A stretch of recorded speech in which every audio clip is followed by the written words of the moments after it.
Your Legislators is made possible by the Minnesota Corn Growers Association. From developing best practices that help farmers better protect our natural resources to the latest innovations in corn-based plastics, Minnesota corn farmers are proud to invest in third-party research, leading to a more sustainable future for our local communities. Minnesota Farmers Union, standing for agriculture, working for farmers. On the web at mfu.org.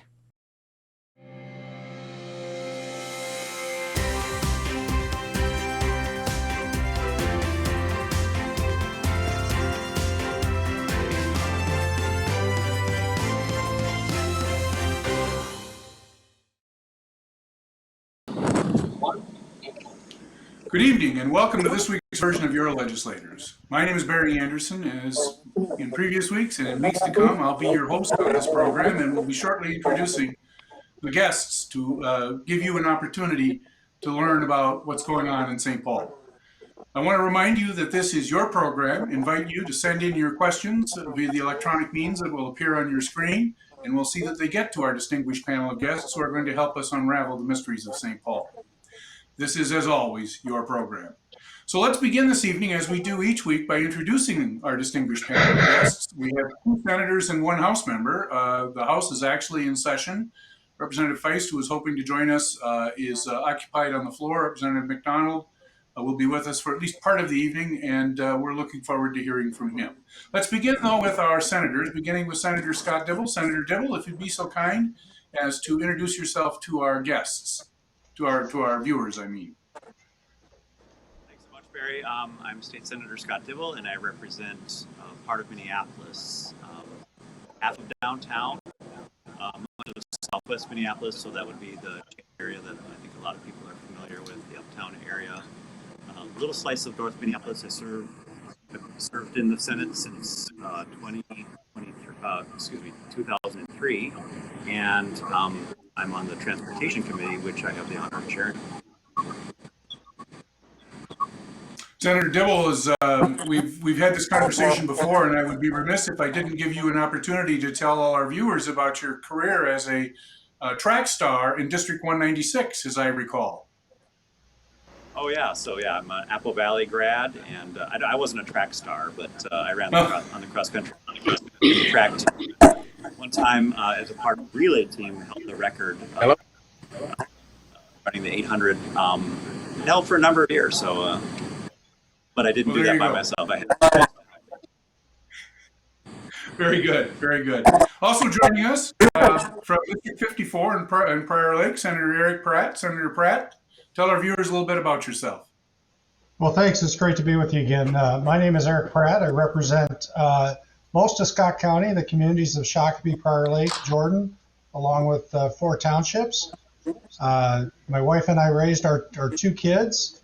I'm going to brag just for a minute. My daughter just graduated with her doctorate in physical therapy, and so she's looking for her first real job.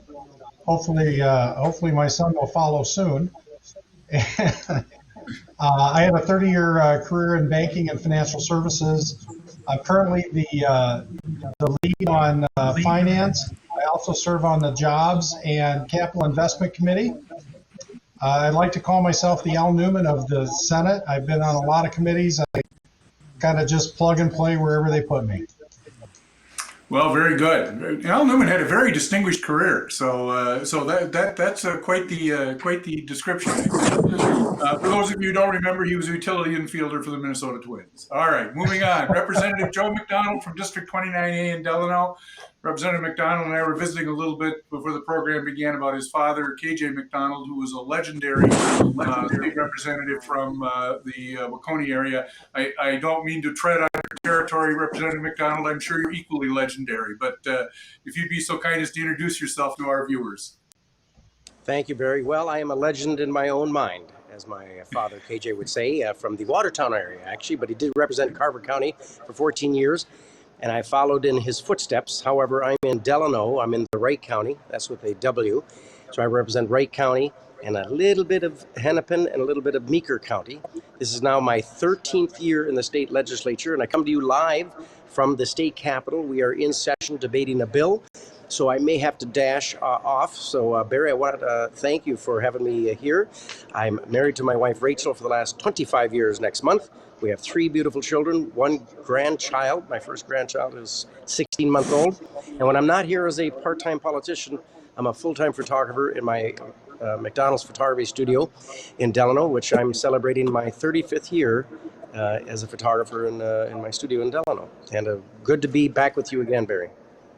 All right, well, very good. We appreciate that. For our viewers who are wondering about his background, Representative McDonald is hanging out on the Supreme Court wing of the Capitol, which I would argue. Well, yeah, there you could see the plaque above him. Yep. Anyway, let's move on to the issues of the day. And I thought, Senator Dibble, I would start with you. We do have questions from viewers that we're going to get to that are really I think important and are going to be illuminating. But you've been in the news recently on an issue that we've discussed before, and that's the question about the Met Council and how it should be organized, and should there be a change in the way Met Council members are elected. Could you introduce that issue to our viewers and talk a little bit about what, if anything, is happening on that topic in this current legislative session? Certainly. So the Metropolitan Council, if folks are not familiar with it, is the regional government. So it's the unit of government that kind of is an umbrella over the 7-county metropolitan area. And so it's like a super county, kind of, and it provides some essential services, namely transit, sewer services. It has a role in supporting our regional park system. That's a kind of a multi-jurisdictional undertaking. It has authority over land use. So interestingly, it has the ability to direct all of the municipalities in the metropolitan area and how they plan for housing and commercial districts, et cetera. And so as such, it has a tremendous amount of authority, and it controls billions of dollars in assets and hundreds of millions of dollars in services that directly affect people's lives. Interestingly, though, it's unlike a county or a municipality, its leaders are all appointed. They're appointed by the governor, confirmed by the Senate. It has property tax authority as well. And so it really needs to be a unit of government that, rather than, is one of, 20 or more priorities. There's education, there's the Health and Human Services Department of Corrections, and on all of these cabinet level agencies go.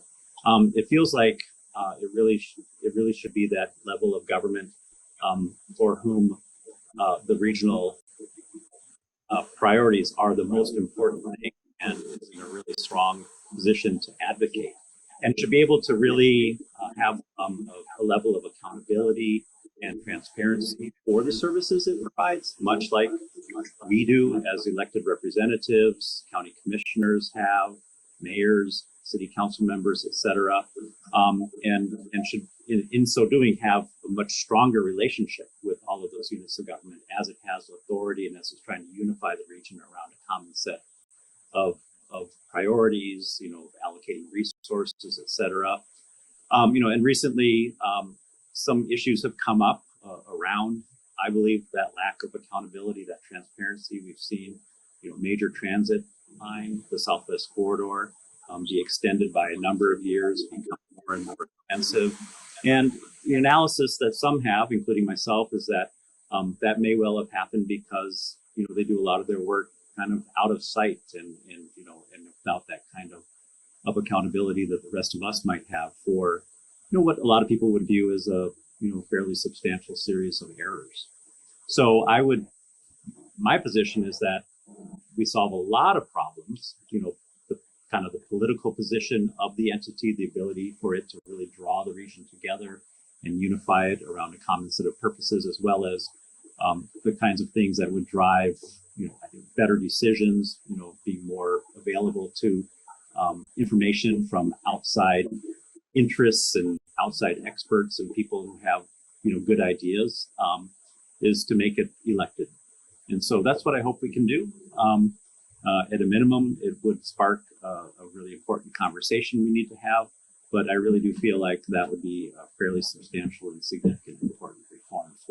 And, you know, and a entity that has a bill to that effect been introduced? Has a bill to that effect been introduced? Where does the governor stand on this question?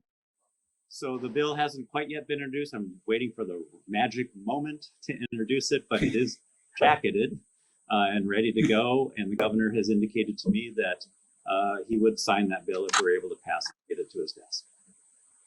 Senator Pratt, your thoughts on Met Council and Met Council related issues? Senator Pratt, you need to unmute.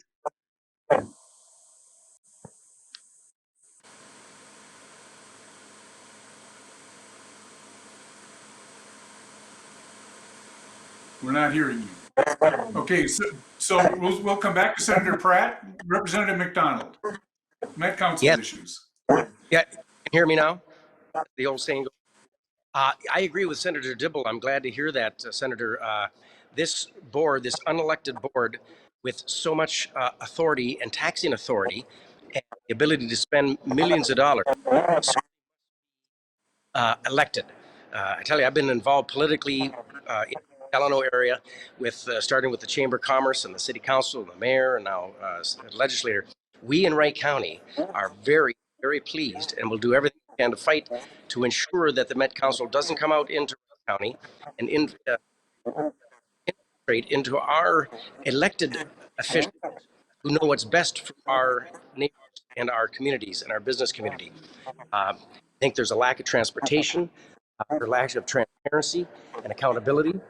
It's grown too big, an unelected board, spending too much money with taxing authority. It definitely needs reforms. We've tried for many years to make reform and ensure that there is accountability and transparency within the Met Council. But I hope that that'll be a success this year. I'll just reiterate again, in Wright County and Meeker, we don't want anything to do with the Met Council. And that's not just me speaking, that is many, many folks, businessmen and women, residents, elected officials in our county and cities. So that's my brief thought of the Met Council. Senator Pratt, we'll try you again now. What your thoughts on the Met Council and related issues?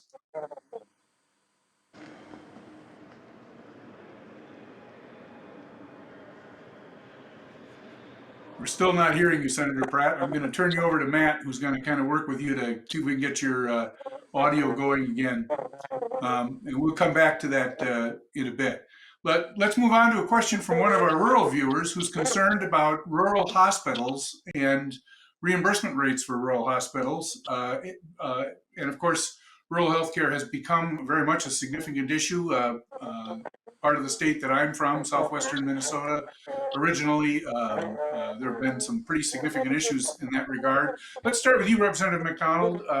Any legislation this session moving that affects reimbursement rates or the financial viability of rural health care? Yeah, thank you, Barry. I sure hope there is, because our rural hospitals and our rural nursing homes are in dire straits. Some are forcing foreclosure in the rural districts of Minnesota, and that is going to be detrimental for areas, and particularly its citizenry. With this $17.5 billion surplus, I certainly hope, and I haven't heard yet, of a significant rate increase for our folks who are taking care of the elderly and the sick, and those who are in need, and really help get that funding necessary for our rural hospitals and nursing homes. So far, I haven't heard anything. Maybe Senator Dibble has, or Senator Pratt, but here in the House, and not sitting on the Health and Human Services Bill committee, I haven't heard of anything. But really, it should have been one of the priorities of both the Democrats and Republicans, and particularly the majority, the DFL. Their number one priority should have been, or at least the top 10, adequate funding for our rural hospitals and nursing homes. Senator Dibble, let's turn to you. Good, thank you. What are your on rural healthcare funding? What would you have to share with us? Actually, before I came on this call, I came out of hour and a half conversation with the chair of the Health Services Committee, Senator Melissa Wicklund, and absolutely, hospital funding and long-term care funding, extremely important. The reimbursement rates huge priority. A big aspect of that, a big way a lot of that is manifesting, is the shortage of staffing as well. So our hospitals, our nursing homes, our assisted living facilities, those who rely on healthcare services in their homes and through waiver services and personal care attendants, it is nothing less than a crisis that's happening in our state. And I think there's strong recognition of that and a huge desire and big willingness to sure we're doing it. It's not just attending to the reimbursement rates, but really making sure we've got workers in place and have access to the care that they need. My own brother-in-law was admitted to the hospital, and literally took him 4 days in the emergency room before he got up to a room in the upper floors of the hospital. He needed surgery, and couldn't go home, and they couldn't get him in. It was pretty serious crisis. Senator Pratt, I think we got the technological bugs resolved. What is your thought on rural health care? And then I'm going to ask you to clean up on the Met Council thing. But let's start with the rural health care. Sure. Healthcare is a huge part of our budget as we go forward. I mean, it makes up about 30% of what we spend. And as Representative McDonald talked about, it's about taking care of our elderly and some of our most vulnerable adults. I sit on the board of St. Gertrude's in Shakopee. We have a volunteer community board that oversees the operations, and we're struggling to find people to come in and work. We can't afford the reimbursements that we're giving for the services that are being provided don't cover the costs of people to provide those services. So we do need to do a better job of making sure that we're funding our healthcare at a rate, whether it's group home, whether it's rural hospital, whether it's long-term care facilities, at a rate that covers our costs. What we had the little technical issue, and I wanted to go back to you on the question of the Met Council because I know you've been watching that issue closely as well. So I want to give you an opportunity to respond to that, and then we'll move on to some more questions from our viewers. Sure. Senator Dibble and I have been talking about the Met Council for many years. I think the first time we started working on something was back in 2016. I have a little bit different take on how we should be fixing the Met Council, and that is to be more in line with the other planning organizations we have in the state.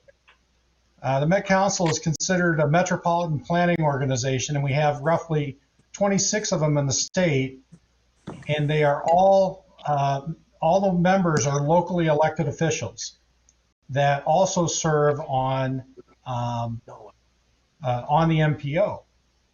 And so I think that's a model we can bring to the Met Council that will provide some local accountability back to our cities and counties. And I'll also be dropping a bill that is supported by the 5 suburban ring counties to do that, to make sure that we have a county level representative, plus we have our districts divided up, a special seat for Minneapolis, a special seat for St. Paul, and the governor appoints the chair. Do you think, I asked Senator Dibble the question about whether or not the governor might be supportive, and he indicated the governor would be supportive if it can be passed. Do you see bipartisan support for this? I mean, we have bipartisan support on this call. What about the bodies as a whole? I'd have to take a look. I do have some concerns about direct election of Metropolitan Council representatives in that, I mean, quite honestly, their districts are bigger than our Senate districts. And those are going to be expensive and highly contested elections where we're going to see a lot of special interest money coming in. I don't know that we need another level of elected officials. I think our locally elected officials, our county commissioners, our city council people, our township supervisors can do a fine job without putting their own interests above the interest of the region.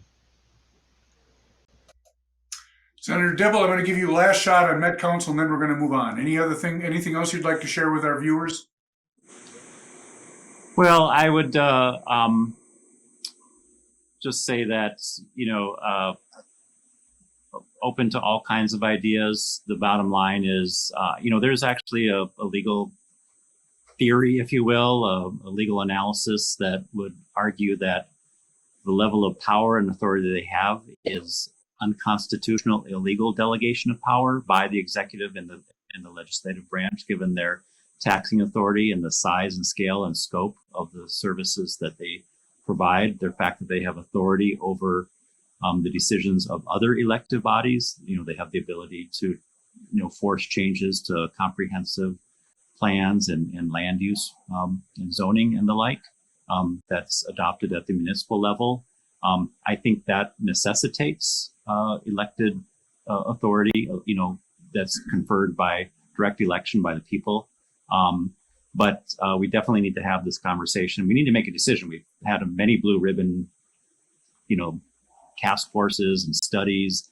They only recommend, basically marginal changes, moving the proverbial deck chairs around on the sinking ship. So we need, I think, a substantial change to this entity. I think it's an opportunity. I don't want to just frame it in the negative. I think it's a real opportunity for the region to pull together and really advocate robustly and muscularly for what it needs. All right. Well, let's move on to education issues. We have a viewer who's concerned about what I used to call K-12. It's now pre-K to 12 education. Wants to know what the legislature, are the significant features of funding and other details that the legislature is going to address this year. Let's start with you, Senator Pratt, then we'll go to Senator Dibble and follow up with Representative McDonald. The floor is yours. Well, I think there's a tremendous opportunity here. I mean, one of the things that I took on when I was chair of the Education Policy Committee was special education, and that was a hot button throughout the election. We have a lot of mandates on our schools, and a lot of, as the educators have told me, low value requirements that we put on them. I talked to special education teachers who will tell me they spend as much time writing reports as they do teaching their kids, and they didn't get into the business of writing, in order to write reports. Clearly, we're going to have, as budget year, we're going to make an increase to the formula. We should be doing more for special education. The governor ran on fully funding education, and by most of the accounts that I've seen, he's come up to about half of that.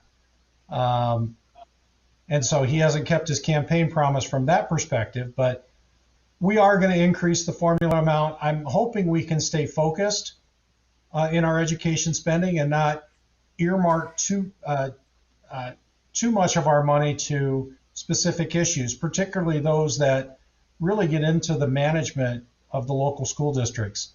I had the opportunity to serve on a school board before I joined the legislature, and I know that the men and women who sit on those boards really are very thoughtful about the needs of their individual district. And the needs of Prior Lake are different than the needs of Perham, and the needs of Shakopee are different than the needs of Sartell. And we need to trust our locally elected officials and our superintendents to make those decisions. Senator Dibble, K-12 or pre-K-12 education, your thoughts? There's not much to disagree with what Senator Pratt just said. If we do nothing else in this legislative session, and everyone knows I'm the transportation chair and I love transportation and want to fund, make sure that people have the ability to get where they need to go and fix our roads and bridges, et cetera. But I absolutely believe the thing that we have the greatest opportunity to do is fund our E12 or K-12, public education. I like to call it E12 because I think early childhood education is extremely important as well. Fully fund special education is such an incredible opportunity that we have. That's a vital service that we provide. It draws from,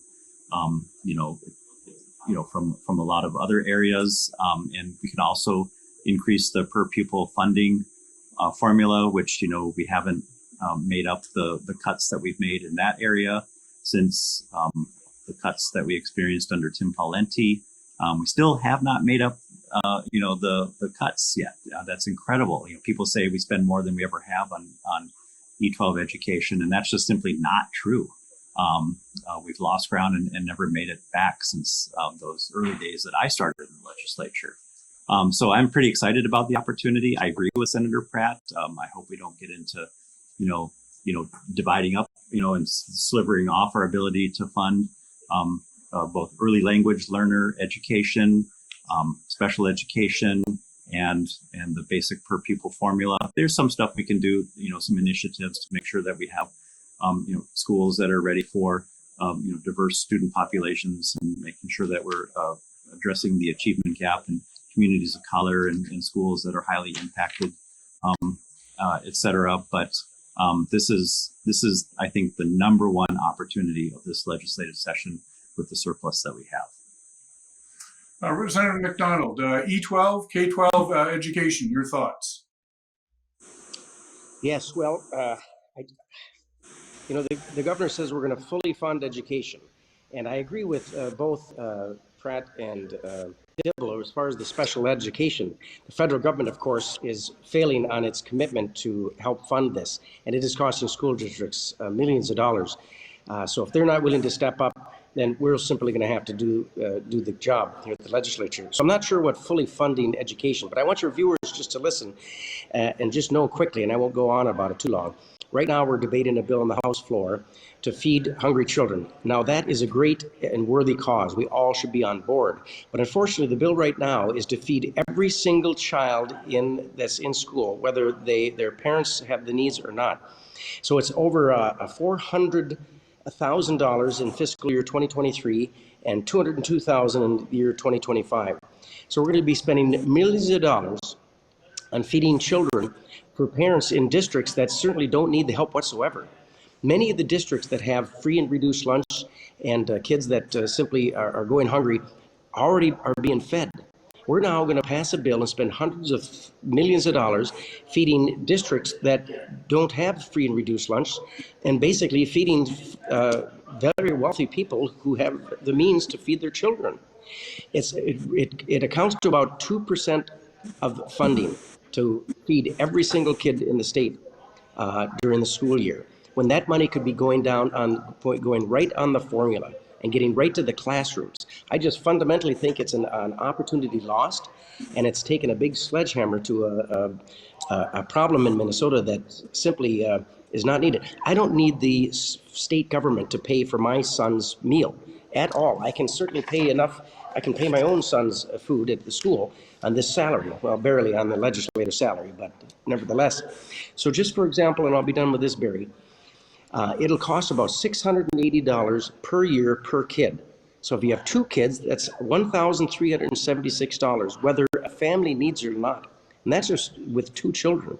So I think there's just an opportunity lost to put that money into cross-subsidy and other areas on the formula where it's needed in the classrooms, instead of just with a broad brush throwing money away. I think one of my colleagues calculated it. It's about $120 million that'd be completely wasted on food for whose parents can afford to pay. Our amendments tonight was to raise that poverty level from 175% to 220%. Therefore, we'd fill the gap for those kids who've been going hungry. And I hope at the end of the day that we do have the fully funded education and fix some of the unfunded mandates, because this bill, if it passes, and senators, if you vote for this and the governor signs it, it will cost school districts money. It'll cost them money in many areas, and it'll be just yet another unfunded mandate. So that's all I have to say about that. All right, let's move on to some other questions from viewers. Often over the course of the last several years, we've had questions from viewers about the protection of dogs from lethal body grip traps and snares. This bills to this effect have been introduced on multiple occasions. They haven't gone anywhere. We have a viewer from Merrifield who notes that These bills have been introduced as House File 1299 and Senate File 1316. For those of you detailed legislative expert types who are wondering about the bill numbers, there you are. And this viewer wants to know, is there going to be any action on those bills this year? Let's start with you, Representative McDonald. Any thoughts on this? And then we'll go to Senator Pratt and then Senator Dibble. Yeah, to the viewer, I'm sorry, I haven't seen these bills. I'm not familiar with them as far as this session and what the language is, but I am all in favor of making sure that our home animals are safe from being trapped and injured and or death. So I'm in favor of some kind of legislation that protects our home animals. Senator Pratt. Well, I think Representative McDonald said it very well. We all want to protect our pets. You know, unfortunately, we have, and most trappers are responsible, but, you know, regretfully, we have a few irresponsible trappers that are putting their traps in places where, you know, dogs will get. And I'm sorry that we have to legislate it, but if that's the tack we have to take, then I guess we'll take it. I don't know if there'll be any action this year, but I'll certainly keep my eyes open for it. Senator Dibble. Yeah, I'm a co-author on that bill, and I'm optimistic that the era of gridlock is over, and DFLers will move forward and pass that bill. It's been blocked by Republicans in the past. I don't know why, because there's been broad bipartisan support for this for a long time. But, you know, people in particular of influence have blocked the bill. It doesn't stop trapping. That's a different conversation, but it makes sure that trapping is configured in a way that dogs don't get caught up in these things. All right, so let's move on to transportation, a couple of transportation issues. I know that this is an area for Senator Dibble. One question that we had from a viewer in preceding weeks, this is a good opportunity to ask it now, has to do with, of course, the increasing number of electric vehicles, you know, however one feels about subsidies and whether or not and how aggressively we should move in that direction. It's clear there are going to be more electric vehicles on the road. This viewer is concerned that electric vehicles do not, of course, pay any gas tax that is used for road maintenance and things of that sort. And the viewer wants to know, obviously there might not be any immediate action, but is there a long-range answer to this question of how do we pay for road infrastructure moving to at least an increasing number of vehicles that are not fueled by carbon? Senator Dibble, your thoughts on that? We'll go around the table. Well, the caller is absolutely right. Electric vehicles have to help pay for the infrastructure, the transportation infrastructure, our road and bridges. They don't pay gas tax, but electric vehicle owners do pay license tab fees, and they pay motor vehicle sales tax. And those amounts, because, you know, most electric vehicles cost substantially more than other cars, actually more than make up for what they would have paid in gas taxes. However, that excess that's paid into the Highway User Tax Distribution Fund, that's constitutionally dedicated fund, paid for with gas tax, license tab fees, and motor vehicles tax. And like I said, electric vehicles pay two of those in greater amounts that come to more than what lesser priced vehicles pay. But that increase goes away after the car is 10 years old. So absolutely, we need to figure out a mechanism whereby electric vehicles, for the duration of their life, pay as much as you know, cars do now. And there's a number of ways we can do that. We can do that through, you know, increasing tap fees. One idea that just came up yesterday was, you know, these batteries are very heavy, so they have a little bit more wear and tear on the road, so maybe have a weight factor, or, you know, mechanisms like that help, you know, like gas tax. Maybe there's a fat tax or a fee on the electricity they use, those kinds of things. But before people get too, you know, upset, keep in mind, electric cars at present account for 1 or 2% of all vehicles on the road. Hopefully that'll more soon. But you know, the gas tax, tab fee, license, motor vehicle sales tax, those are the workhorses of our road and bridge system. Representative McDonald, your thoughts on this? Yeah, I get that question posed to me quite often as well. I would I would submit that license tab fees and the tax on the vehicle when they purchase it.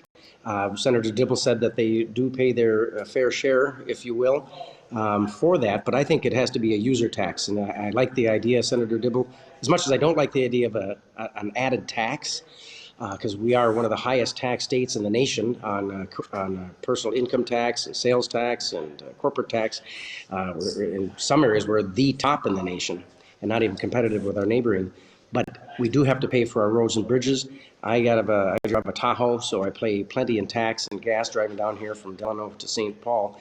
But it has to be a user tax by those who drive electric cars, and perhaps the tax of their electricity.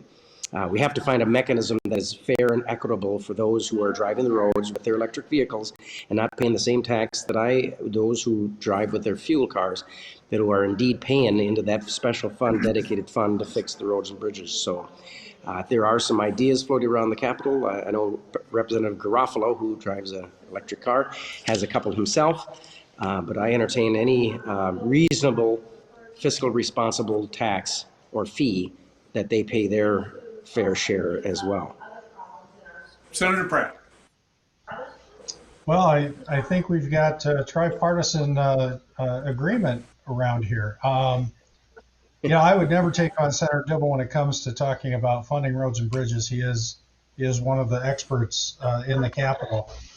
As I recall, we implemented the fee, the registration fee, kind of as a makeup for the gas tax, because they weren't able to pay for it. I know last session we were entertaining ideas about how to charge that fuel tax, that tax on the electricity, only for the electricity that was going to charge the car. If we could, and we were trying to figure out how to do that. But I think there was another option that we had last year that the DFL House just absolutely refused, and that was dedicating auto repair and parts sales tax to road and bridge construction, which would have made up a significant amount of the gap that we have in maintaining and rebuilding our infrastructure. Senator Scott Newman carried that. It was supported by a broad coalition of transportation experts. The union trades were behind it, and I was disappointed we couldn't seem to get that done, because we do need a steady stream of funding as our roads and bridges continue to wear out. So we have a question Actually, from if I a could viewer. just Go ahead, Senator Dibble. Yes, absolutely. I just wanted to correct the record. Actually, the House did accept that idea, so that was a part of the deal. We just didn't pass the final bill. They were I mean, Senator Pratt isn't wrong. The House resisted. I'm happy to say, side by side with Senator Newman, we persuaded the House to accept that idea. So it was partially accurate, but in the end, they did accept it. Unfortunately, the passed. The deal wasn't ultimately consummated. So let's talk transportation generally, and what we're likely, because we have viewers who are just asking general questions about what the transportation budget is likely to look like in a year with at least some surplus funds, some argument about how much, but what are the kinds of transportation projects we're likely to see funded? And let's start with you, Senator Dibble, because of your background, roads and bridges and so forth, and we'll go around the table. Excuse me, Barry. So of course, Senator Dibble. So yes, I'm sorry. Representative McDonald. Yeah, I'm sorry. I do have to run. The vote is going to be up near, so I just wanted to say goodbye to you and your viewers and Senator Dibble and Pratt, and I appreciate being on yet again. And you guys all have a great night, and God bless you. All right. Well, thank you, Representative McDonald, for joining us, and we'll talk about you after you leave. Senator Dibble, Senator Dibble, go ahead. Great. Transportation issues. Great. So I am hopeful. I'm optimistic that we will be able to make use of some of the general fund surplus. That of course occurs on a one-time basis, but it's an excellent use of one-time dollars. It's for construction, for capital, if you will. So getting some of that money into the transportation budget to fix roads and bridges and and do some safety improvements and do some of these inner city economic corridors. We call them corridors of commerce, connections, and the like, as well as supporting some of the capital opportunities we have for transit, both in greater Minnesota and in the metro area as well. Additionally, we have, a lot of federal funds. We have the IIJA, the large infrastructure package that was passed at the federal level that, represents about $7 billion coming to the state over the next 5 years or so. And, making sure some of that is going to require a state match. And some of that also comes to the state on a competitive discretionary grant basis. And so we have to be competitive for those grants. And that's the opportunity to electrify our transportation system, to make sure that transportation is built in a way that, seniors and students and, people from all walks of life, communities of color, low income folks have access to jobs and other opportunities. And so just a lot of opportunity there. In the metro area, what a lot of people don't know is that we're actually, so all the transportation, even though we have a surplus that's in the general fund, the transportation sources I just cited for our highway user tax distribution system, as well as transit in the metro area, those sources are all in decline. And in transit in the metro area, we actually haven't been funding it adequately with state sources. People don't know that the LRT that we keep hearing about, that's actually funded with taxes from the county. And that's not really that's not at all a state funded project. And so the state sources that fund our transit system we're coming up on a cliff, and we're going to pretty much have to dismantle the bus system, the regular route scheduled service, just the normal bus system, unless we actually raise some funds in the metro area to keep it afloat. And of course, we know that we're going to have increased population. We need to add to our transit system. So we probably need to put a little bit of more money on the table. And then, all the transportation sources for our roads and bridges, we have a 70-year-old roadway system that we continue to fall further and further behind on. And so we need to figure out if we're going to raise some dollars to support that over the long haul or not. Senator Pratt, general transportation issues and funding questions. Well, Senator Dibble, I thought explained it very well. And, I actually want to commend Senator Dibble for passing probably one of the few bipartisan bills that we've passed this session and putting money forward in matching funds for the infrastructure bill. It's really going to help all of our counties, all of our districts in doing the very important infrastructure for repairing roads and bridges. We all have our own unique interests. Mine is Highway 169. We've got the last stoplight between Champlin and St. Peter, and it's becoming a real safety hazard, both for commercial and residential traffic. But it's also, as Senator Dibble mentioned, with corridors of commerce, important for getting our agricultural product to the ports of Savage. We can find a lot of common ground in helping to rebuild our infrastructure, because that's maybe the one thing I hear, regardless of whether I'm in my district or somebody else's district, that we have. As far as transit, I do think we need to rethink our transit model. More and more of our jobs are moving out to the suburbs, but we still have a transit system that's very hub and spoke from outside Minneapolis going into the city. And so we've actually had some success with a pilot bus line running from the Mall of America to Shakopee, bringing people to Amazon and Certainty and all of our hospitality venues. And we're hoping that we can continue to find ways to support our businesses in the suburbs, and not just because we're seeing more work from home. We're seeing more businesses trying to save money by moving out to the suburbs, and we're just seeing growth in the suburbs, quite honestly.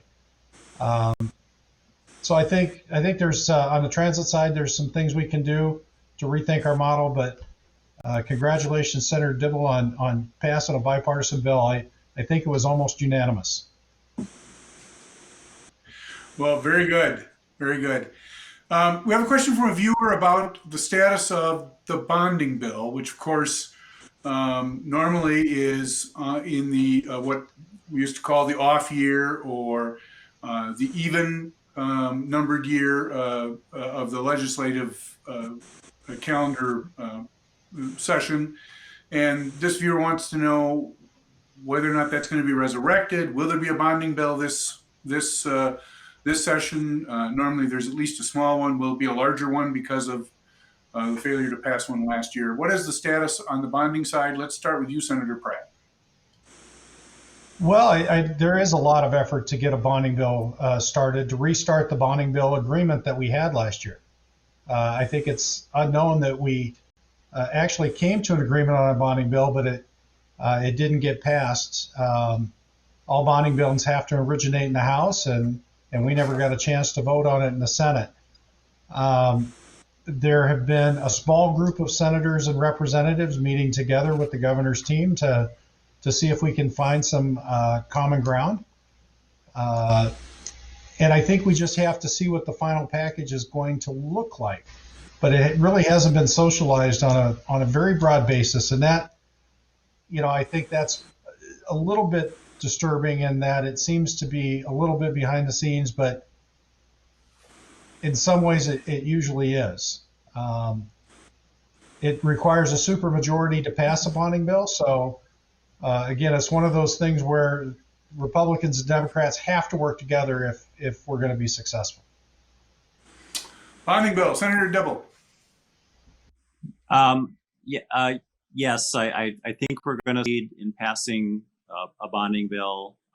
There's just a lot of pent up need out there to invest in our large capital assets. And again, like I said earlier, this is a very, very good and appropriate use for general fund dollars that occur on a one-time basis. And that's of course contrasted with one-time dollars and trying to put them into things that have an ongoing budgetary need. So we wouldn't put one-time dollars into operations and programs and services that occur over the course of multiple years. But this is a great way to invest in the buildings of our higher education system, in our natural resource areas, in our transportation infrastructure, et cetera. I really don't like when things are done out of view. Not in the form of committee hearings and in public deliberation where stakeholders can come in and provide their input and the public can hear what's going on. So really hoping that bonding chairs do they might fashion the package, and I would hope that they would bring it back to the committee for a full airing and a full hearing and be available for changes and modifications. It's, I think, one of the worst trends of our legislature over the last number of years, not just the bonding bill, but a lot of these omnibus bills that are full of policy, full of budget items, all done out of view, and they come forward in these gigantic packages with very little, if any, public hearing and public input. And, the rest of us are just asked to vote on them kind of as is without even opportunity to amend them. That is not what we were elected to do. And so, I think we're pushing harder for caucus for more transparency. So I appreciate what Senator Pratt said. I agree with him on that. The other thing to keep in mind is, we have an $18 billion surplus, and some of these dollars maybe we don't have to borrow from the capital markets. That's what bonding is. It's just basically borrowing. It's a loan from investors who buy bonds. We could just appropriate the dollars needed for some of these larger expenditures as well.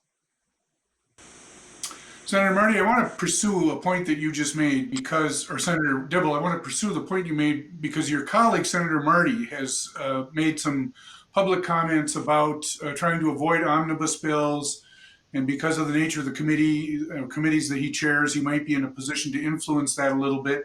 Do you think there is bipartisan support from your caucus, and I'll ask Senator Pratt this question for support from his caucus, to move away? I suppose we're never going to move completely away from an omnibus bill, but move more in the direction of single subject bills and so forth? Is there some support for that, and might we see some developments in this session? Yeah, there's a constitutional prohibition on bills that aren't single subject, but unfortunately, we do it all the time. And what has to happen, of course, is someone has to sue, and then your entity, your branch of government, then has to agree that, oh yeah, that's unconstitutional action that the legislature took. They're mixing their subjects.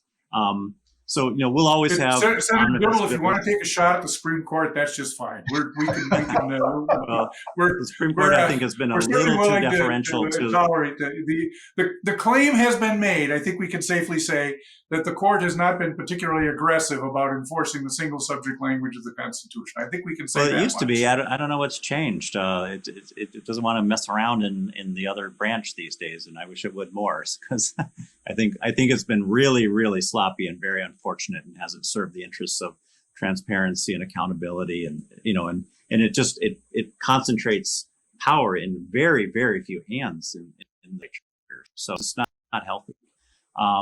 I think we'll always have bills. That's the single subject. When we're doing the budget for an agency, we don't just do it, every little line item as a separate bill. We do the entirety of the budget. But then when we pack in all of this policy that doesn't have a financial implication, some policy which really does need to be debated on its own and stand or fall on its own merits, rather than being tied into a must-pass bill. Because if you don't pass these budget bills, then the agency shuts down. So you attach these, fairly distasteful policy ideas into these must-pass budget bills.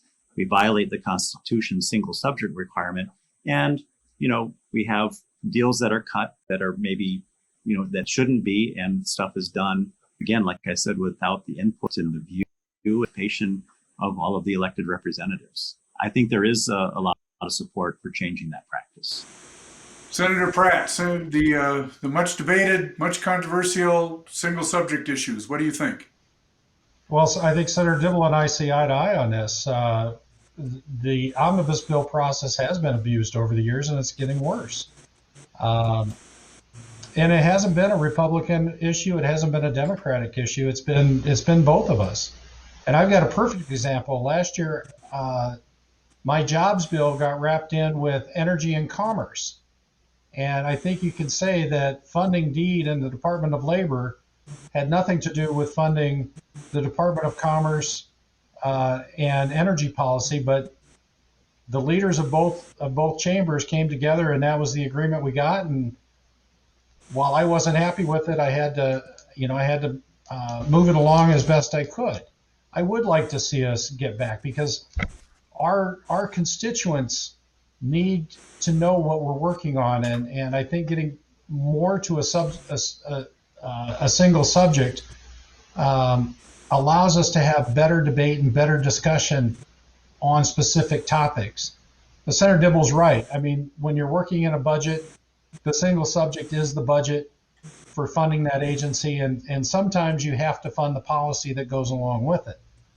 But when you start combining 2 or 3 agencies together that aren't related, then I think you've gone too far. So I've told Senator Marty directly that I support his efforts in trying to get us back to more narrowly focused bills, and I'm happy to help him however I can.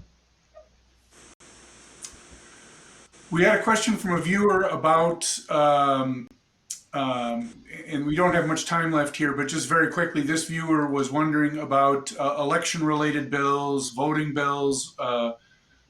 There's usually an effort to try to make those, to at least have some bipartisan support. We only have about a minute left. Any bills in particular that either of you think are likely to pass? Senator Dibble, very quickly, any thoughts on that? Yeah, there's a fairly large bill that has a lot of elements to it around easing voter registration, making sure young people have the opportunity to register to vote even before they turn 18. They'll become registered and then become, of course, voters at the point at which they're 18 years old. Reforming a lot of our campaign finance laws so that those who are putting big dollars into influencing our our elections and outcomes. There's more transparency around that. And so just, kind of upholding the traditions of Minnesota to make voting free, fair, equal, open, accessible, and not trying to exclude people and separate them from their ability and their right to vote. Senator Pratt, your thoughts very quickly. Well, I certainly hope that the DFL that's in control does look to do this on a very bipartisan basis, because that has been our tradition.